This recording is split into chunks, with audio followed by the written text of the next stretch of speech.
Hey everybody, welcome to Tea and Chocolate. And for those of you who don't know me, I'm Lauren Spaniello. And this is a video blog that I've dedicated to stories of courage. Today is a dedication to the Indigenous peoples of Canada. And I am delighted to have the President and CEO of Indigenous Tourism. It is the Association of Canada, Mr. Keith Henry. Well, good morning, Lauren. Thanks for having me on your blog. I'm really excited for you to be here because right now, I know that the messaging is like listen and learn, and I'll be doing that today as well. But we have a lot of things like to cover. So I hope that people walk away with a good sense of what's going on in Canada, and also the fact that there is an Indigenous, tourism program across Canada, which I think is exciting. And I think many of us don't know about it. So I would love for you to start. If you don't mind. And oh, by the way, I forgot to mention that we are both on the unceded territory of the Coast Salish people, including the territories of Musqueam, Squamish, and Tsleil-Waututh. There we go. That's great. You're 99% there, Tsleil-Waututh, but you're close. Oh, Tsleil-Waututh. Oh, mamma mia. Yeah, right. Yeah, I read it wrong. Good for you for trying. That's what Thank you. That's what matters. Yeah. Oh yeah. Okay. So I would love for you to just introduce yourself and tell us a little bit about your Métis background, and we can go from there. Sure. Well, thanks again for having me here today, and happy to share some information. My name is Keith Henry. I'm the President and CEO of the Indigenous Tourism Association of Canada. It's a national nonprofit, and essentially what we do is a handful of things. And one is the most important we do is try to market and promote there's about 1,800 or so Indigenous tourism businesses that have been started up or in operation across the country. Some of them are just Indigenous branded hotels. Some of them are outdoor adventure, cultural centers. You can think of all the restaurants like Indigenous culinary. So there's quite a wide range of in tourism experiences that are owned and operated and ways that Canadians can connect with a better understanding of Indigenous people. So on one hand, that's what I do. From a personal perspective, I'm from Prince Albert, Saskatchewan. I grew up being Métis all my life, I guess, if I can say it that way. We're different than First Nations or Inuit. We a different history, a different sort of reality, and a different context of our Indigenous, identity. And so I'm a proud Métis person. I don't speak my Michif language very well. I know a few words, but my grandparents spoke it a lot. We had our own language. There was different dialects of Michif, it was called. And so I grew up in a family that my grandparents and great aunties and all that spoke it, but we didn't really, it's funny, when you're a kid, you don't really pay attention to these things. You kind of know what they're saying. Unfortunately, the only thing I really remember well is a lot of the swear words because we always knew when they were mad. So it's funny how you remember language in certain ways. But proud Métis person. I've always held that out proudly, and always been, I've always been trying to, I have two sons, and I try and make sure that they know where they come from and how to celebrate their culture and be respectful of First Nations and Inuit people. And then finally, another hat I wear is I'm an elected leader for a Métis organization in British Columbia and the president of the BC Métis Federation. So I'm very involved on a number of fronts. And I know this morning we're going to talk about tourism, but, just to help your viewers, I have a fairly wide range of perspective on a lot of issues for sure. Oh, well, that's what I want to touch on. I'm very curious about what your perspective is from where you sit. Mm-hmm. Well, I'm happy to share. You can let it rip. Yeah. Okay. I just want to go back to, I'll go back to your culture in just a bit, but just tell us a little bit more about your organization in terms of what you offer across the board. And also the observation of the lack of, I would say, presence, like strong presence within our communities in terms of Indigenous business. Right. We have obviously Europeans, Asian, a lot of Asian influence and so forth. So I'm wondering if that's even part of our reality to be able to go and walk into a store, and just to celebrate your art or whatever it is. Yeah. So please. It's so, going back to Indigenous tourism, you're right. Canada, we all know we're at a crossroads. We've come through some really difficult challenges and we're going to continue to face them, with Mm-hmm. the of residential school bodies and these sorts of like reality checks and it's funny because I think Canadians generally feel that that was a historic experience. But, again, as Canadians are coming to learn, I mean, the last residential school closed in the late 90s. I mean, it's not that long ago. My grandparents went to residential school. My great grandparents went to residential school. Oh, they did. So Okay. they affect us, like they affect Yeah. all of us that are involved in Indigenous business today. Yeah. So on one hand, many of us in my world perspective go, well, we've been talking about this all the time, and Canadians, they didn't listen before, but maybe they're going to listen now. So that's good. And I think it's about time. On the second side of it, though, is, we have to ask ourselves, there's been ongoing, and I call it, there's always been a systemic challenge to why aren't Indigenous businesses more on the forefront? This country does spend a lot of money on marketing. It does, and all the layers, like, many of us know in tourism, the way the tourism industry works is there's marketing dollars, right? And the way it works typically is, not all the time, but the large majority of what we see in front of us has been marketed to us because there's a taxation regime. Hotels collect the tax gets reinvested into. Okay. So, for example, we're here in Vancouver. Let's say there's, used to be Tourism Vancouver. It's now Destination Vancouver. The hotels contribute to a tax that gets paid to the provincial government. It goes back to Destination Vancouver, and they market and promote local experiences. But there is, things are changing, but it's quite a large, it was pre-pandemic, it was quite a large contribution. And we don't see a lot of Indigenous content, and we don't see a lot of Indigenous, like, people don't think of Vancouver typically as an Indigenous destination, Mm-hmm.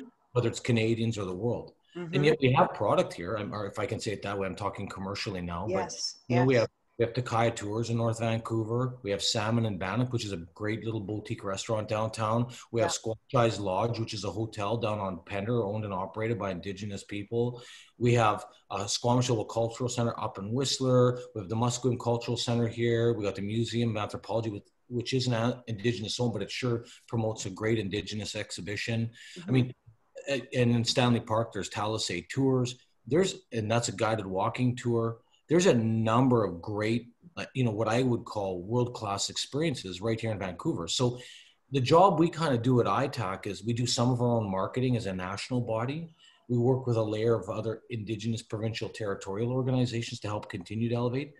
But we really do need the industry itself to spend more time, investment, and attention to how do we promote Indigenous experiences. They're there. I mean, it really has come down to what's going to drive consumer purchasing for many of them. And I understand that we always measure success by the amount of sales. I guess you can track how many Yeah. hotel nights, but for us in Indigenous tourism, it's been, what's the breadth and depth of how we're presenting Canada to the world. Mm-hmm. And that's a very, very important, sorry, I don't mean to just one more. No, go ahead. But I mean, we've presented Canada to the world as maple syrup, as RCMP on horses, as the beaver, as Great our point.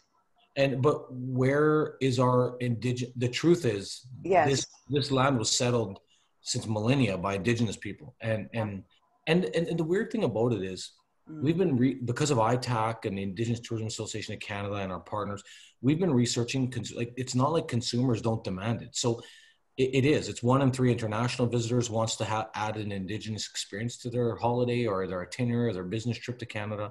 And it's the same with Canadians, 1 in 3. We've done consumer research. We know that. Mm. So we continue to say to ourselves, where is the effort by the industry generally? And that's why I call it, there's, an unconscious bias, a systemic challenge. And we're getting there, but it's got a long ways to go. Mm-hmm. Yeah, I was going to ask you, like, you're answering the question in terms of how we are represented on a global scale, but what about, like, from province to province? Are you inclusive, like, or do you also see the challenges between the provinces, like, to come together?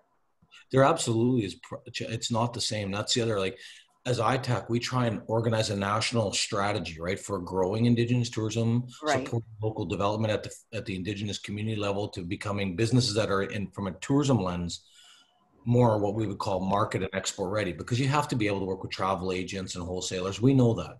Yeah. That's part of our that won't go away for Indigenous businesses, no different than non-Indigenous tourism businesses. Right. But the difference is, though, across this country, there's provinces that are more proactive, and there's ones that just kind of really just sort of applaud us, but they really put no investment behind it. They put no effort in it. They really do very little. And let's Okay. put this in the context. So I'll give you some good examples and ones that I think have a long ways to go. Mm-hmm. So Canada, as a national body, invests about 100 million of Canadian taxpayer dollars through Destination Canada, which is important. We got to market. That's to really help the export side, market Canadian tourism to the world, right? And they do it in a number of countries.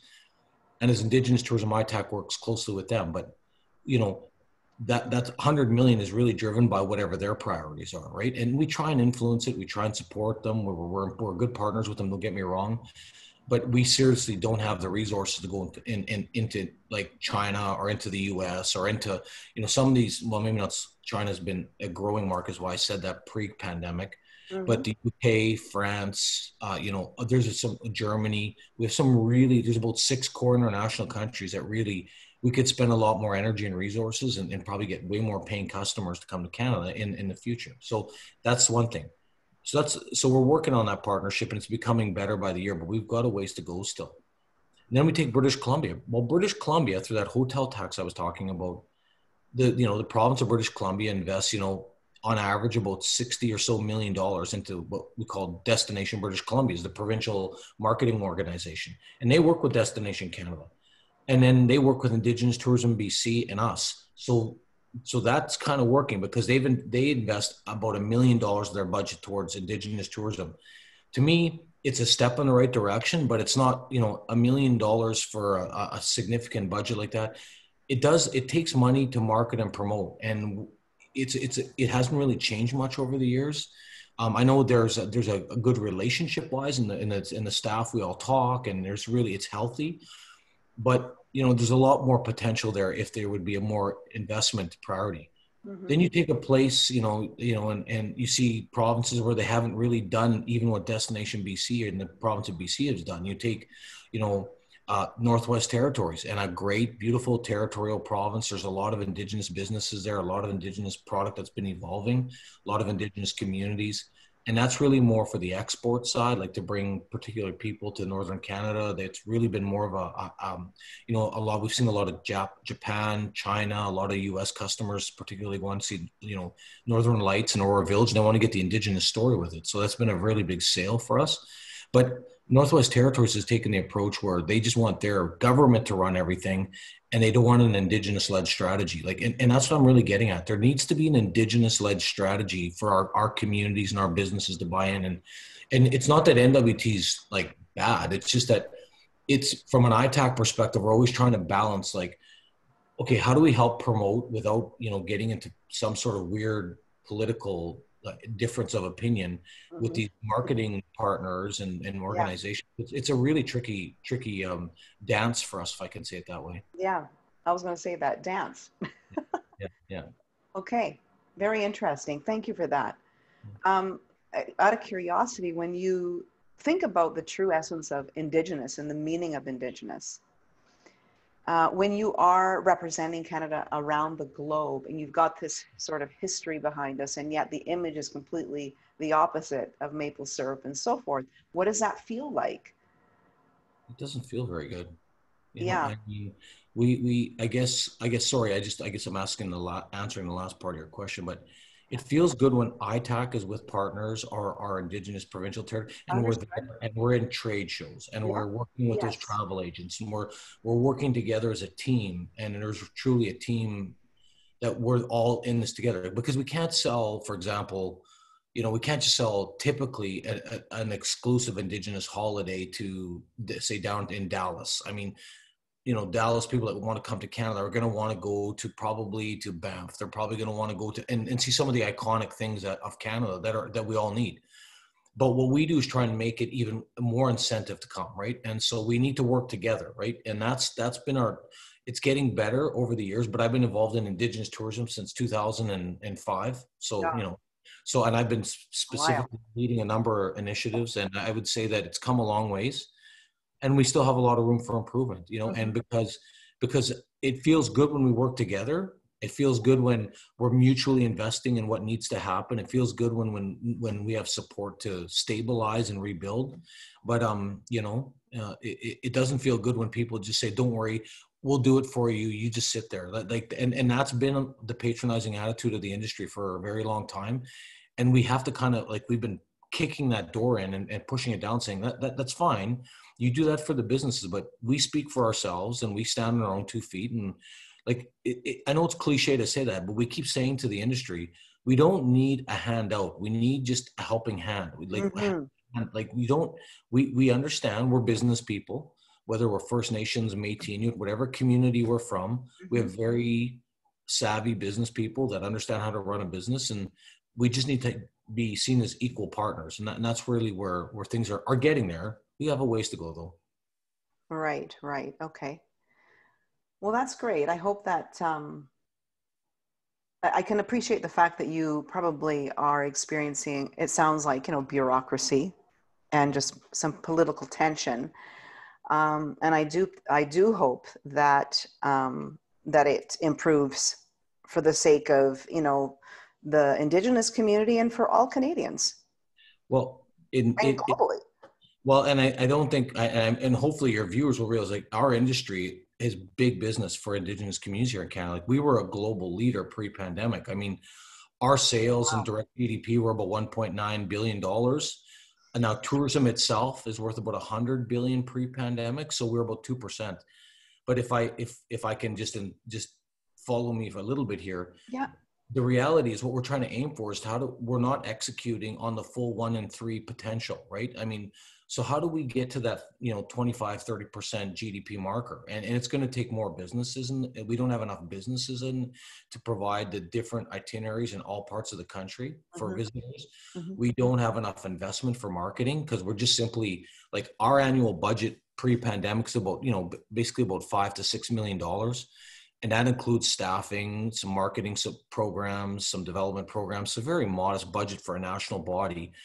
Destination Canada comparatively, I know they're a larger organization, more mature, but their budget is about 100 million a year. So I feel like sometimes we're trying to band-aid our industry with a fraction of the necessary resources. So those are things that, we keep saying to government, we're a worthwhile investment. That 1.9 or so $billion in direct GDP created 40,000 jobs for our people, most of which were Indigenous working in our businesses.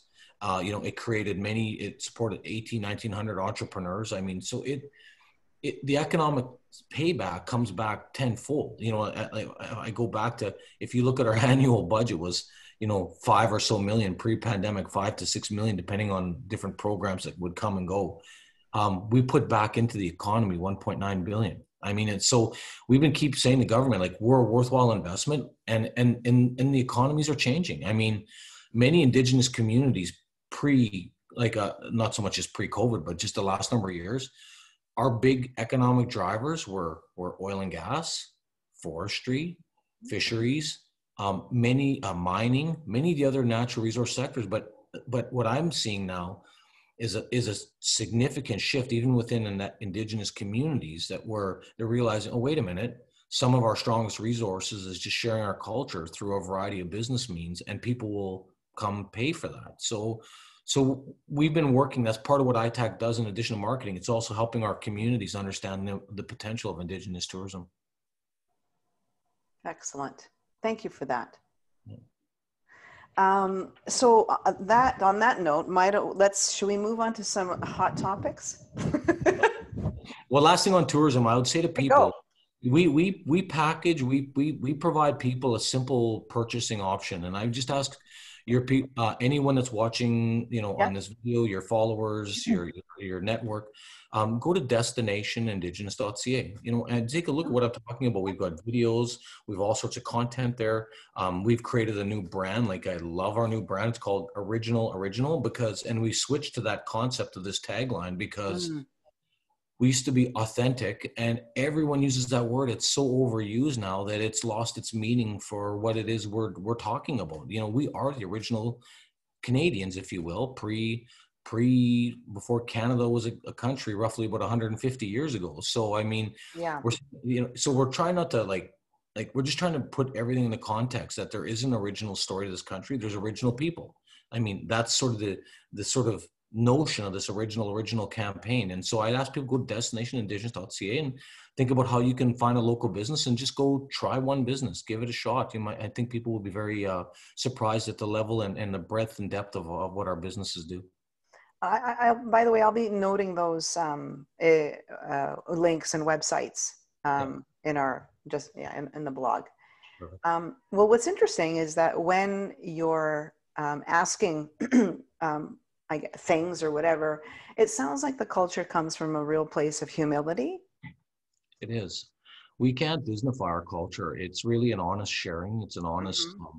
That's why it's so careful, because even myself, although I'm Indigenous, I have communities that will say, "Hey, wait a minute here. Like, we're not sure we want to do this," and because there is always this tricky balance of making sure it's truly authentic and truly respectful. Otherwise, we're not a petting zoo. We're not just there to dance and sing for you because you showed up at our front door. I mean, there's got to be an actual business network and a structure to this. And so we've spent a lot of time. We've created standards and practices, and we've been doing this for a number of years. And we've got guiding documents for entrepreneurs in our Indigenous communities. We put a lot of work into how do we make sure that it's done respectfully, and that is the evolution of Indigenous tourism in this country. It was known as Aboriginal tourism a number of years ago. It's been around for about 30, 40 years. We've seen tourism, like Indigenous people start moving into tourism, but it was very modest. And it was often just, oh, let's have an event, let's bring out a local elder and let's have a dance and a song, and that's it. And those things are important for protocol. We get that, but we're much more than just that. And we want people to realize we have high-end businesses. We've got from small mom and pop stuff to you name it. And some of these, and it's, we do everything, again, going back to your point, like we do everything in a way that's meant to be respectful and really honest sharing. And we want people we don't want these drive-by quick visits. We're hoping people want to have a meaningful experience, and we're proud of that. That's why I would argue Canada has been a global leader in Indigenous tourism. I can tell you the model of what we've had with ITAC and what we built over the years with our Indigenous provincial territorial partners and the whole network we've been setting up. We've been brought around the world in the last number of years to help other countries sort of get their mind around where do you start? Many countries haven't even got they know there's Indigenous cultural tourism happening, but it's not really woven into the mainstream industry and all that sort of stuff. And they don't know how to help guide and invest and what's the most strategic sort of ways to do it. So we've been asked to support work. And, we were in Chile last year, 2 years ago, a number of times. We've been still doing projects virtually with many of their Mapuche communities. Fantastic. We're doing work in Central America. We're doing work in South Africa. We're doing work and we've been asked to go to Australia and New Zealand, who also are very well known for their Indigenous tourism. But what a lot of people don't realize is Canada has become the world leader because of the number and size of businesses we have. And in fact, we are more, they do some great businesses in each of these countries, the US as well, but there's a perception by consumers that we're more authentic because we're Indigenous owned and operated. In some of those countries, that's not the case. Well, I think to your point there, our media and marketing itself just needs an overhaul. I don't know if it'll happen in this lifetime, but it's a perpetual wheel of victimization and what we think we are. It's the conditioning. People use the word bias a lot. I call it conditioning. Just that's just my experience, and the lack of consciousness and care. I mean, it really needs to bump up, and tell a story or represent the Indigenous community or whoever in the most authentic way. And that starts with individual person, right? And so that's a lot of work. So that was kind of running through my mind as you were speaking. Well, and it's the truth. I'll give you one example of that. Canada's largest tourism trade show is called Rendezvous Canada, or it's called Rendezvous Canada. It's been happening for about 40 some years now. Okay. I've been attending that since 2005. And I remember going there in my early years and just kind of sitting there as sort of like an observer at first and wondering, Right. where's the Indigenous businesses? There's like this is when Canada brings, buyers from around the world. It's Canada's main tourism trade show. This is the one where buyers come from the US, come from all these different countries. Like we market Canada to many countries beyond what we focus on is 6 or so internationally as ITAC. But I just remember sitting there going, wow, there's no identity of Indigenous anything at this show. Mm-hmm. So a number of years ago, we went to Destination Canada and the Tourism Industry Association of Canada and said, look, we need to change this. We need to try something. We need to be leaders and do something different. So now about, 5-6 years ago, we started what we called the National Indigenous Showcase. And so what we've created is an Indigenous, it's both in this trade show is broken out by province and territory. We created an Indigenous zone. And what that is, we brought all our businesses into one zone and help buyers understand that there's a whole additional layer to whatever's happening. And whether you're in Alberta, Manitoba, PEI, New Brunswick, there's these Indigenous experiences that are authentic. And so we really needed to elevate that. And the moment we did that, the industry changed. 10, 15 years ago, there was very few Indigenous businesses going to that trade show. And for a lot of reasons, there was in my opinion, there continued to be systemic bias. Because the way you got into that show, first of all, you had to have a province or territory, the marketing organization agree that you were market ready. And there was all sorts of people making judgment calls on businesses that were Indigenous owned and operated that we felt were less than accurate. And so when we did this, we were approved to bring our own Indigenous businesses that we felt were market ready to the forum. Well, I can tell you, with great, excitement that, 10, 15 years ago, we had literally 5 to 10 businesses there if we were lucky. And the show, and they were scattered within every province and territory.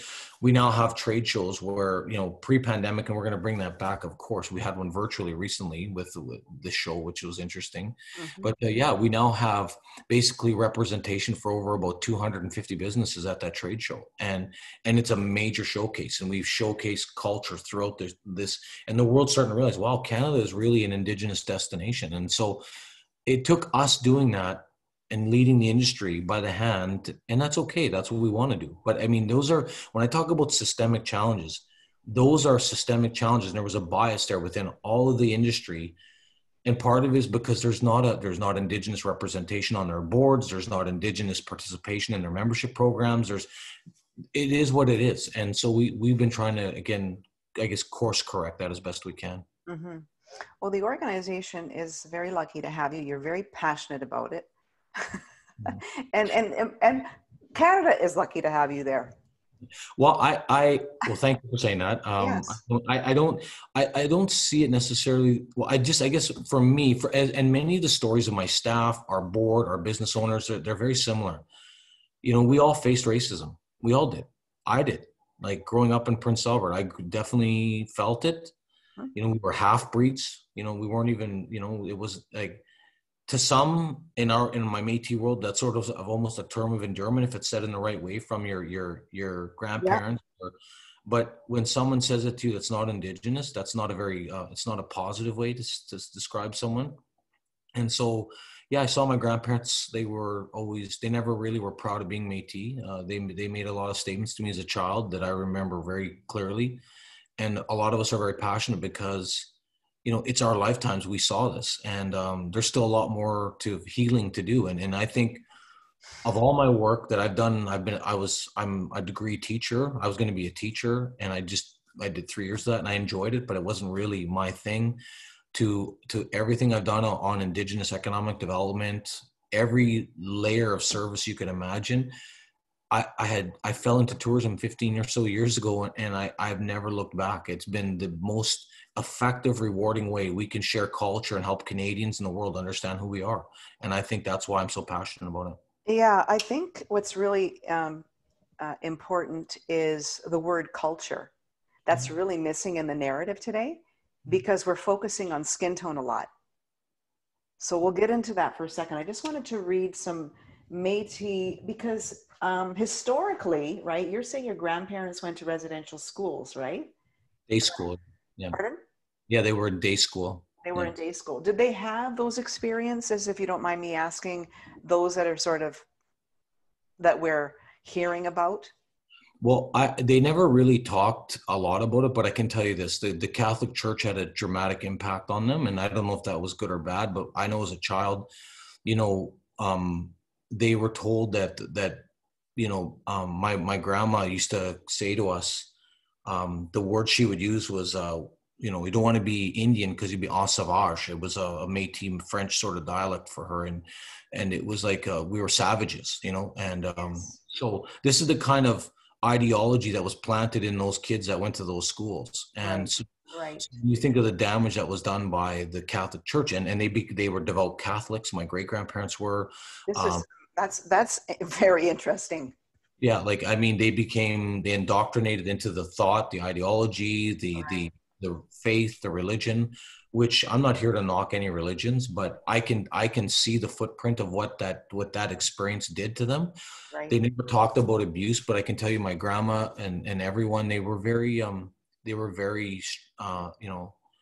like someone taught many of our indigenous people that to be very stern and mean, and my grandma and grandpa, they had an element to that, and someone taught them that you don't naturally do those sorts of things. And I think that I don't know if they were abused outright. I have no idea because they never talked about it. They just until they passed away. They passed away when I was, quite young. Hmm. And I knew my great grandparents. I know it was in St. Michael's in Duck Lake, and they were that particular Métis family was right around Fish Creek, Batoche, Duck Lake area, and so they were there for day school. And they only went to grade 4 because the Métis, like the history for us, is also one of where no one knew who was going to pay for our school. So the church kind of invited the local half breeds into those schools, which ironically was probably not the right decision for the families at that time.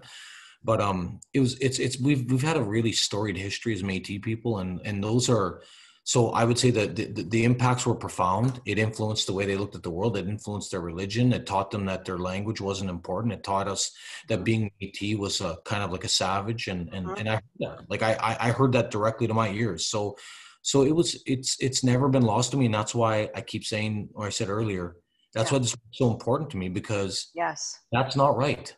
That was never right. Even as a Yes. kid in the 70s and 80s, I remember thinking, wow, that's like, as a kid, you try and manifest what's in front of you or trying to interpret it. And it's like that really, I'm going to use some simple language here, but that sucks. I Yeah, remember go for it. having that language going like, who the hell did the church? My grandparents were insistent that I became part of the Catholic Church. Our family became part of the Catholic. So we did. And I have to tell you, I went to Catholic schools, and I didn't go to a residential school, but I went to Catholic schools in Prince Albert because of that profound influence on our family. Mm. And I was an altar boy, and I had not a Really?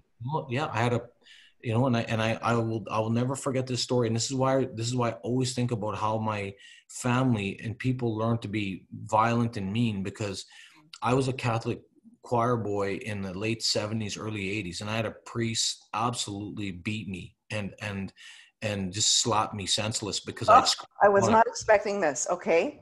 Yeah. So when I hear people talk about the impacts, like, Hmm. because people look at me differently because I wear a suit and I comb my hair a certain way and I look more professional. I grew up with this. And I think we should never judge anyone by what they see online. And I think that Canadians, we all need to realize that there's a road to recovery and a road to healing. And the faster we get there, the better. Hmm. Yeah. Um, I was reading, it's not just the Catholic Church. I know that it's also the Anglican, Yeah. like they were all in it on it. It seemed the Anglican, the Methodist, the Presbyterian, United Baptist, the government, the RCMP. When you hear about these stories and the actual harms that were caused, I can't wrap my head around it. It's just like, who in their psyche would agree to do this? It's deplorable, you Well, know? it was because they got paid. I mean, the government paid and Right. funded these churches. There's 70% of them were Catholic, and there's the 30% of that mixture of the rest of these churches that were basically paid to, educate Mhm. the indigenous people, and with the policy of, it's been well documented, I'm sure you've seen it, to take the Indian out of the kids. I mean, that's Yes. exactly what they wanted to do. Are you able to? take the scripture and teachings of Catholicism and separate that from the wrongdoings of what they did. No, no. I You're believe not that, able to separate that. not for me personally, because of my own Wow. Okay. personal That's journey. fair.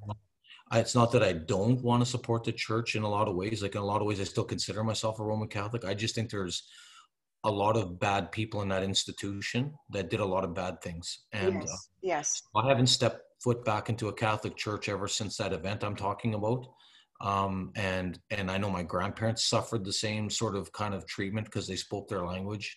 I know Right. my grandparents, they were very mean, very strong, like a very, I don't want to say nothing bad about my family, but it's, you could sense that there was that element there. And It affected them. it Yeah. affected them. And Yes. so someone taught them that. And, Yes. I just recall my own personal experience when I made a simple mistake at a church, at a ceremony, and the priest was so mad.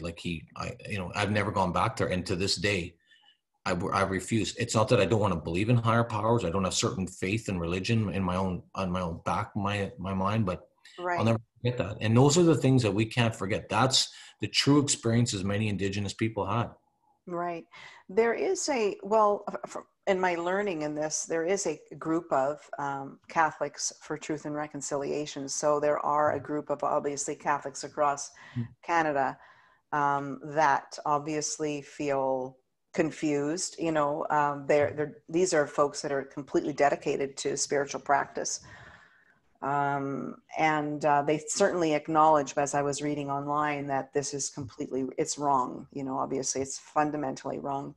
Now, But I'd ask you, Lauren, I'm yes. glad to hear that. And I would ask those people, why did it take finding over 1,000 bodies to get to that place? Okay. And I'm not here to debate them. I'm just No, saying, no, it's a good from my point. perspective, Yeah. why is it only now they're speaking out? Where were they in the last 10, 20, 30, 40, 50, 60, 70, 80? These started in the late 1800s and they ran until the mid 1990s. Okay. When you say they, who are you talking about? The government or the? 'Cause this is I, just a group of people that are like finding out, or I don't know what they're.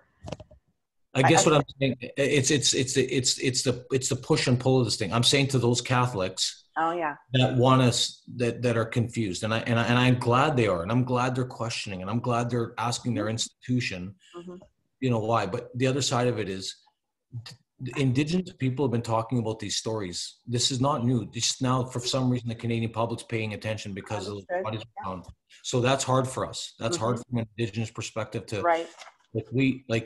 We already talk about a residential school through Indigenous tourism. If people come experience, there will be people that will share their stories. Like, it's not, we've already been doing this for years. So I'm just saying, I'm glad it's happening. Mm-hmm. I'm not, but I just hope those people realize, for a lot of us that have families deeply impacted, it's a bit disingenuous now to say, well, I just didn't know. Well, okay, well, what are you going to do to fix it? Because, the weird thing about this whole country, and I'm going to say this carefully, everyone thinks reconciliation is up to us to tell you what to do. Reconciliation, we never created the mess. The government of Canada did, and it is what it is. And I'm not trying to blame. I'm saying why, but people always look to Indigenous people to solve reconciliation, and I think, Well, that's got to change. here's what's also happened is that we've been separated. Yeah. So that's what, when people are talking about, well, go ahead and learn, whether it's the Indigenous or it's a BIPOC, it's not so much about, many of us are ignorant. It's the fact that, this is a time for awakening as far as I'm concerned, or even prior to all this COVID stuff, right? So again, I guess it's up to us to figure out how we want to live our lives, who do we want to include in our lives? The reality is that I see this as the government unconsciously or in some way, because we don't know you, right? As Canadians, we don't know you, right? And that's the problem. We know a foreign investor in British Columbia that can come in and buy whatever the hell property they want. We know that. Yeah. And that's a huge problem. And I don't know how, perhaps we can get Christy Clark to help us out. I'm not going to be politically correct here either. So it's not so much, we got to call it what it is. That's that's what truth and reconciliation is, isn't it? Yeah, of course. Yeah. So anyway, what I was going to say is I was watching a documentary about the St. Anne's School in Ontario. And at the end of the documentary, it had indicated that the the the uh, the priests and the nuns that that caused these crimes got very little time, like 5 months and 11 months for their wrongdoings. So I'm wondering, so that being said, we've got these unmarked graves that have been found, and I'm asking the question is like, yes, why now? How did it happen? Why does it take that to make a movement to say, all right, Pope or whoever it is, because essentially it's not the Pope's problem. It's our problem. Don't you think it's the government's problem? They bought it, like they paid people to do it. So what is it the Indigenous community, I guess, wanting right now?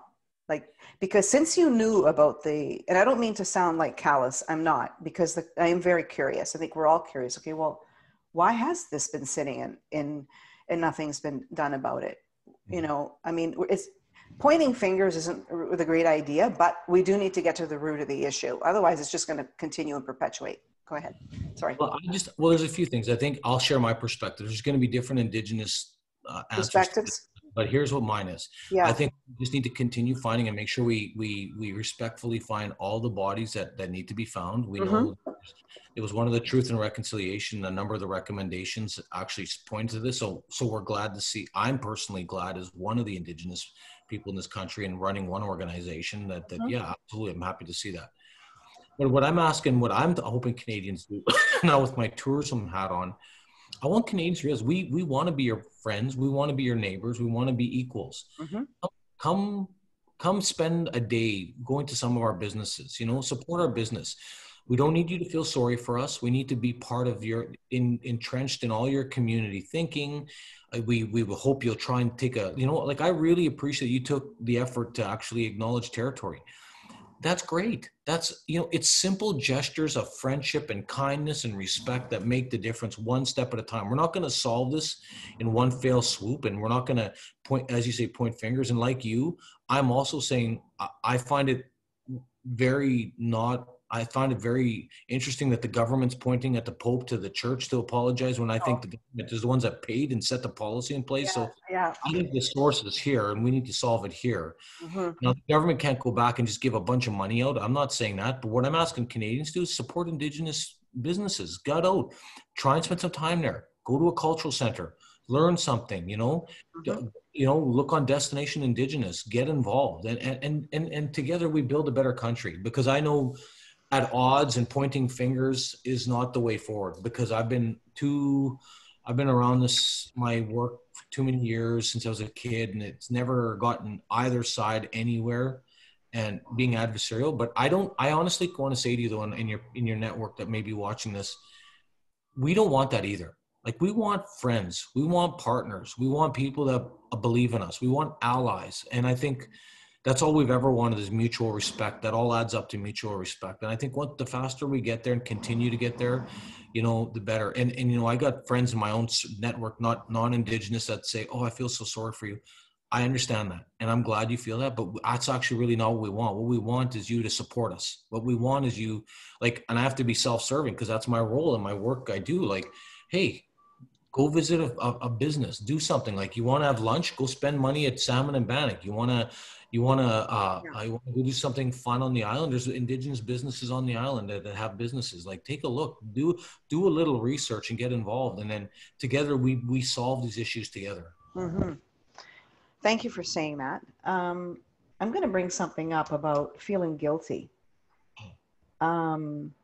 Because you've said that throughout our discussion about, it's not like you want to be fixed or anything like that. But I want to get your ideas about, we'll come back to the residential thing, but I want to get your idea on critical race theory. And right now, the indoctrination of critical race theory is, in fact, I think, is making people feel guilty. It's kind of it's a double-edged sword, and it's contradictory to what you're saying. And I don't think that schools, institutions, government bodies, and so on and so forth should be teaching us about critical race theory. It should be teaching us values of kindness and respect and the history of Canada, the history of residential schools. I don't know when you do that, at what age, whatever, you know, when you're going to school. But that's my point of view, because from, you know, when you're saying things online or if you're in discussion with people, I have friends on the left, the right, and in the middle. I find myself often in the middle because I'm not interested in censoring any voice. I don't care if I agree with you or not. This is a huge problem. And so when we indoctrinate these ideas of critical race theory, and if you just say just that little bit out of line, you're just going to get all these name callings, or you're canceled. We're no longer allowed to make mistakes. We've been forget skin tone. We are just nasty to one another. We have a human decency on this issue on this planet. So in terms of guilt and critical race theory, what's your take on it? Well, I'm the same as you. I have the very same thinking and ideology that's not helpful to the conversation. And I think what we need to have is a forum where it's safe, where we can allow mistakes, where if you say protocol and you make a mistake on how you say it, no one's going to pound you over the head for saying it. And that's exactly what I'm saying. We need to find mutual respect in a way that just allows for a safe place to have conversations. And that's why I agreed to do this platform with you. I think the more often we can create these kind of public conversations where people know that from an Indigenous perspective, from my Métis perspective to your whatever non-Caucasian, whatever ancestry you have, it's celebrated. And we are a beautiful country of so many multicultures, but we have to give each other all that space and respect to support one another. And that's all I've ever advocated for in my work and with Indigenous tourism. We can, I understand even going to the point of, and I'm not going to go too far down this because I don't want to have this conversation, but even just, I see all the statues being ripped down and everything. And I see some now on the Indigenous or not, our Indigenous supporter side, burning churches. Like many of us in the Indigenous world don't support that. Like that's not meeting violence with violence. And then the problem with that kind of race conversation that you're talking about is it leads to that, and we can't have extremism on either side of this. Yeah, we need to find a safe way to heal and to move this country forward. And right. I know that, and what I can say to everyone confidently, that ignoring the problem isn't going to make it go away. We've done that for 100+ years, and all it is, it's a powder keg now, and that's exactly what's created. Right. Well, see, what you said, your voice should be on global, or like that mainstream voice, because it's important to get that out there. I mean, hopefully the average person is intelligent enough to get that, but I think it just needs to be said, because the more the type of sort of words that are coming out of your mouth actually needs to be on mainstream media more and more. Like, look, we don't, this is what happened. Yes. This is not the answer, kind of thing. What's the acronym of BIPOC was kind of created in 2013, if I'm not mistaken. When the George Floyd situation came up, it really took some power. Are you okay, or how do you are you good with the inclusivity of BIPOC? I think I am. I mean, I don't have an issue either way with it.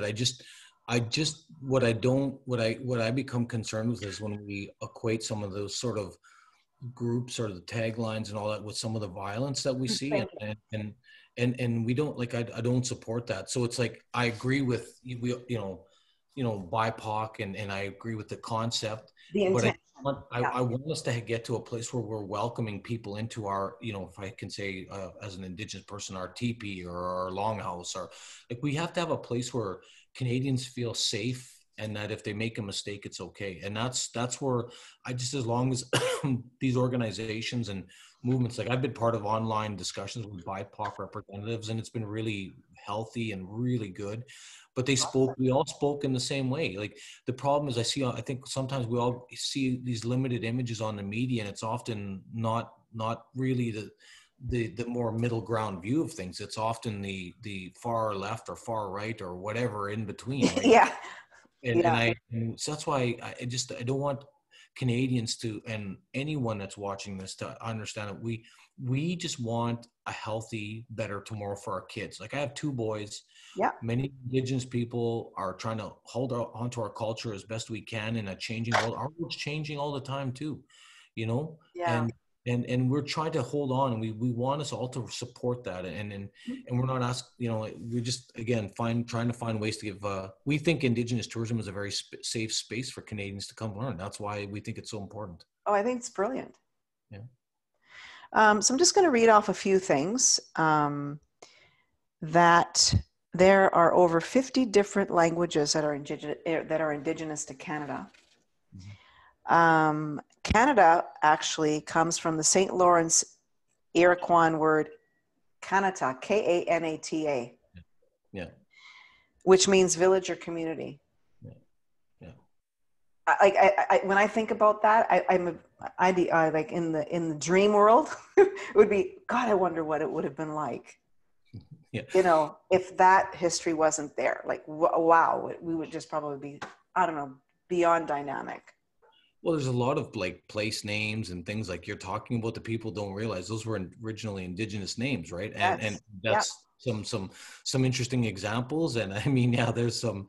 I know that Heritage Canada did a video commercial about the Canada a few number of years ago, and it was kind of a funny play on it, but it's the truth. Like, you know, the original explorers that came here in the like 1700s didn't, you know, they weren't quite sure what they were dealing with, and they thought the village they were pointing to was the name of the whole land, and it wasn't. It was just a village, right? But anyways, that's neither here nor there. But Yeah. I think, yeah, I mean, I think we just need to embrace our history and be proud of it. That's the biggest thing. I take away from what you're saying. There's all these kind of Yeah. rich, like great stories of survival that, you Mm-hmm. know, the original explorers wouldn't have survived without Indigenous people helping them navigate the land, without our people helping take care. They would never have survived the harsh winters. I mean, it was very rugged. This country was very Right. rugged, Right. and people forget it's our Indigenous people that helped establish the fur trade, that helped set up, whether it was the St. Lawrence Seaway or the Hudson's Bay Company or coming to the Pacific Northwest. It's our communities, our traders that helped Canada become what it was. And it was always a sense we wanted to come into Canada together, right? And so, you know, some Indigenous people, you know, take a very strong view that they don't never want to be part of Canada, but that's their prerogative. Many of us, though, also want to say, hey, let's be part, and we always wanted to be part of this, but we want to be equal and mutually respected. And that's Yes. we still are fighting. I think that I know the average Canadian, and especially people with certain unconscious bias, will say, "Oh, we're all equal." Well, no, we're not, and there's a lot of examples I could point to, but I Yeah. think we're all trying to make it better. And let's just Right. remember that's our job. Let's Yeah. try and make Canada better, because cultural, you know, warfare is a very ugly thing that we see, and it's going to continue as these bodies continue to be found. Right. Yes. Yes. Um, I do think about that, about, you know, our ancestors. And when I'm walking out in the forest or something like that, and they think, God, they knew where they went, how to navigate themselves. And we, in a sense, have lost that sense of, you know, to the planet, to nature. Right. So I find that absolutely phenomenal.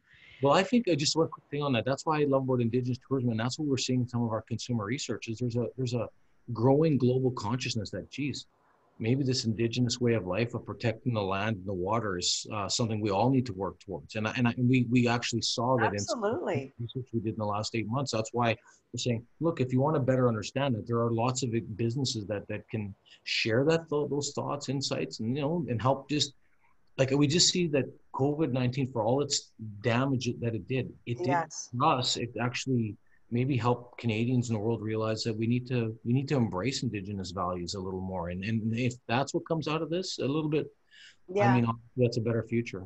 Yeah. Yeah. I know that the Indigenous culture really values storytelling. Uh, I do too. I think we're Yeah, all stories, you yeah, know, and I think that's really important to point out. There was something that I wanted to say about that. It's the teaching and the learning, the observational learning, yeah. and I find that really, really intriguing. And to think that that was stripped away you know, from your culture, along with everything else, is devastating, you know. But at the end of the day, I think the culture, as you're saying through these, are resilient, you know, and they want to hold on, and they just want to keep moving forward. And if there's something that you want to say about the storytelling of Indigenous peoples. Well, that's at the heart of a lot of our businesses. That's why Yeah, I'm so, yeah. like, the beauty of what our people have shown is that they survived. And whether you're, First Nation from British Columbia, or First Nation from Ontario, or Métis from anywhere in the country, or Inuit from the north, Mm-hmm. our culture survived. Like, we were not, like, the policy of residential schools was to take the Indian out of the child, and Right. and the good news is it failed. The bad news is there's been a lot of devastation, but we're fixing it, and we're proud communities and families. And some communities are struggling more than others, but we'll get there, right? We seem to be continuing to try to turn that corner. So I Right. think storytelling is at the heart, because that, like, our history was particularly mostly oral history for our communities. We didn't have written text in many. There was Yes. landmarks and Yes. some sort of Right. was some written history, but most of it was oral history.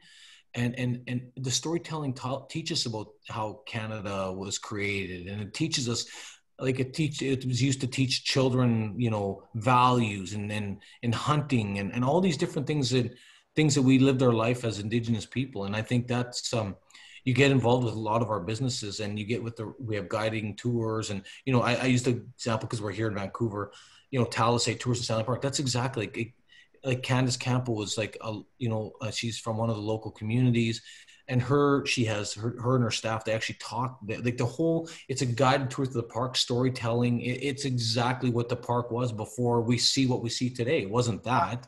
Yeah. Like, Yeah. communities lived there. They Yes. survived there. They fished off the shores there. They, Yeah. and I think, yeah, we just, hopefully people can have a better appreciation for that Indigenous worldview. I hope so too. I really, really do. We're, you know, coming to a close, and I just wanted to, this is probably a bit of a silly question, but as you are growing up and as you've moved through life, you went to university, and you found your career as a man in Canada, as an Indigenous man, did you feel, I don't know, that you had to prove yourself differently? What was that like for you? I definitely felt I had to prove myself because I was the first in my family to go to post-secondary. Mm, I didn't feel any family pressure because they couldn't even understand why. For some, like, I mean, they knew why, but there was no, there was no perspective on it, right? And right. but I always felt like I was, because I heard about, racism in school as a kid growing up. I heard it through high school. I heard it, and I just wanted to I always wanted to prove those people wrong. And so it was probably self-imposed in most of my thinking on this, but I knew what it was like to grow up that way, and I knew what it was like to feel it and see it and touch it, and realize, listening to friend networks. And I had a very interesting life. I played hockey. I did a lot of other things, and it took me into very different circles of friends and family. And yeah, it was real, and I think Canada's getting better, but we have a ways to go still. And so I've always felt like I was remember going with my grandparents and watching them in my family, to, like, just trying to help them be proud of who we were. And by that, I always measured my success of whatever I could do to make that world better. That was a big part of that indicator for me. So yeah, I was there, but I think it made me the person I am today. And I'm thankful for it, quite honestly. So, well, look, slavery, you know, comes in all skin tones. We automatically think you have to be black to experience slavery, but throughout history, um, it's documented. You know, you don't need to be black to experience slavery. But just to bring up your own experience with racism, if I may say, your skin tone is light. Who did you experience the racism from? How did they know that you were Métis? Because when I was in Prince Albert, my last name, Henrys, there was a lot of Henrys, Fiddlers, Prontos, Vandales. They Yeah. knew we were those. We lived in the West Flat of Prince Albert. My mom was Swedish, which is why I have lighter skin tone. Yes. My dad was, that's on the Cree Métis side. So Yeah. So yeah, so it was just like, yeah, it was like, yeah, they knew our family, they knew where we were from, they knew where we grew up. And so my parents thought, one of the experiences, we went to a junior high on the other side of the city where it was absolutely, everyone knew we were from the West Flat, and everyone's like, oh my God, look at you guys, you little that's where we got called half breeds. Breeds. And it was like, and to be honest with you, I had a twin brother and another brother, and it got us into a few fights, like, because we just got tired of listening to it, right? Right. But what that experience taught me, that I knew I had to stand up, but violence wasn't the way, because it just would never end, right? You just, Yeah.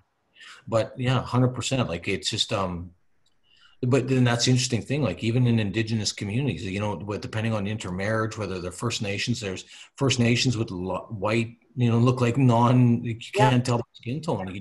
You can never quite tell anymore, because there was a lot of intermixing and intermarriage, and as blood quantum, maybe whatever it was. And I think, yeah, it's funny. It's I would say that because of my lighter skin tone, people accepted me more even though they knew I was me. I never hid it. I never hid the fact that I was Métis or half breed, but they would accept me, like, oh well, you're okay because you're like one of us. But I mean, and it made me feel really that was awful, actually. Because I heard that point blank many times through different circles of friends and experiences. Right.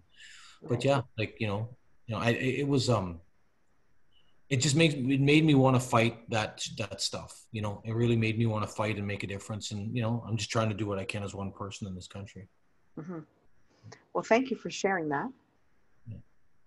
So, any last words? My last word is this: together we can make it better. Together, just only together is going to make the things better for this country. And if you don't know, come explore. Go to destinationindigenous.ca, come explore. And there's many really great Indigenous people that, just like, if you enjoyed what I said, there's many people like myself that we're in this to make Canada a better place together. So that's what I hope people will do. I hope so too. Yeah. Well, thanks for joining me today. I really, really appreciate your time at the crack of dawn. And a few efforts. Yeah, that was funny. Anyway, folks, I hope that you've enjoyed today's episode, and that I encourage you to log on to destinationindigenous.ca, right? .ca. That's right. And learn what you can, and let's I don't know, empower each other rather than stay in places of victimization. And hopefully that we can move forward as a country, and that that our political leaders act accordingly in everything. All right, thanks so much, and have a great day. Take care.